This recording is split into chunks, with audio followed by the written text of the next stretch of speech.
अस्सलाम वालेकुम। मेरा नाम सुलेमान अहमद ख़ान है और मैं पंजाब हेल्थ केयर कमीशन का एक्स एम्प्लॉय हूँ। आज हम बात करेंगे कि पंजाब हेल्थ केयर कमीशन से डायलिसिस सेंटर को किस तरह से रजिस्टर्ड करवाया जा सकता है।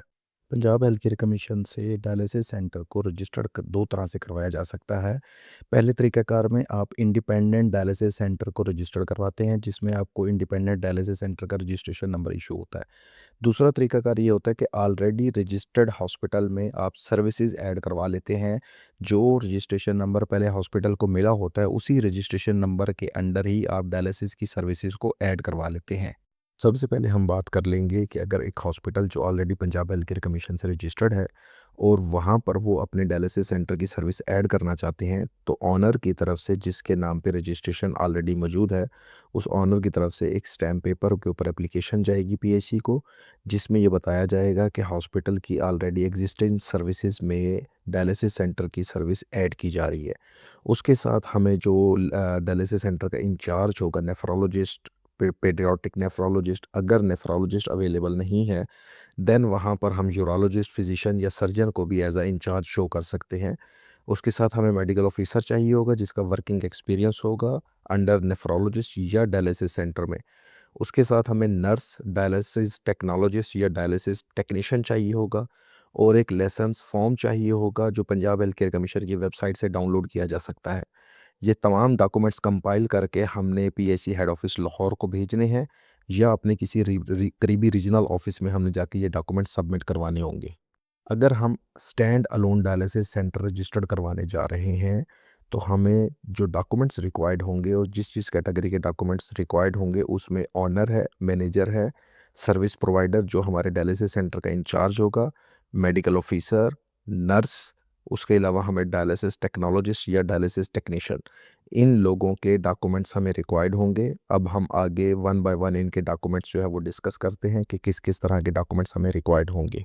ऑनर के जो डॉक्यूमेंट्स हमें रिक्वायर्ड होंगे, अगर ऑनर नॉन डॉक्टर है तो उसका आईडी कार्ड, उसकी passport size picture, Urdu specimen का एफिडेविट, उसके स्कैन सिग्नेचर, मोबाइल नंबर। अगर डॉक्टर ही ऑनर है, देन डॉक्टर इन डॉक्यूमेंट्स के साथ डॉक्टर का पीएमडीसी जो कि वैलिड होना चाहिए, उसकी डिग्री और उसका इंग्लिश स्पेसिमेन का एफिडेविट भी रिक्वायर्ड होगा हमें। मैनेजर के लिए जो हमें डॉक्यूमेंट्स रिक्वायर्ड होंगे वो आईडी कार्ड और पासपोर्ट साइज पिक्चर है। अगर मैनेजर नॉन डॉक्टर है तो फिर यही डॉक्यूमेंट्स रिक्वायर्ड होंगे।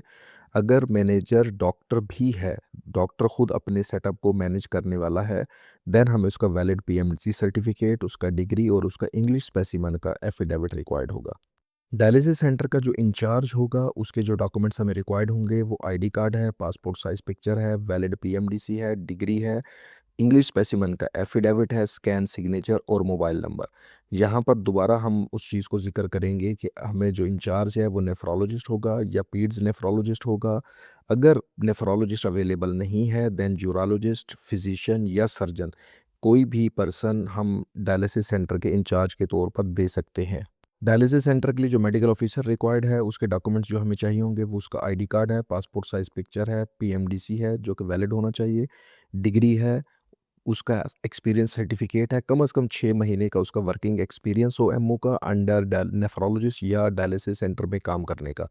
इंग्लिश स्पेसिमेन का एफिडेविट रिक्वायर्ड है, स्कैन सिग्नेचर और मोबाइल नंबर। अगर हमारे पास डायलिसिस टेक्नोलॉजिस्ट या डायलिसिस टेक्नीशियन ना हो तो फिर हम एक नर्स के डॉक्यूमेंट अपलोड करेंगे जिसमें उसका ID card, passport size picture, उसका valid PNC card, degree, experience certificate हमें चाहिए जिसमें उसका 2 साल का वर्किंग एक्सपीरियंस हो अंडर नेफ्रोलॉजिस्ट या डायलिसिस सेंटर में काम करने का।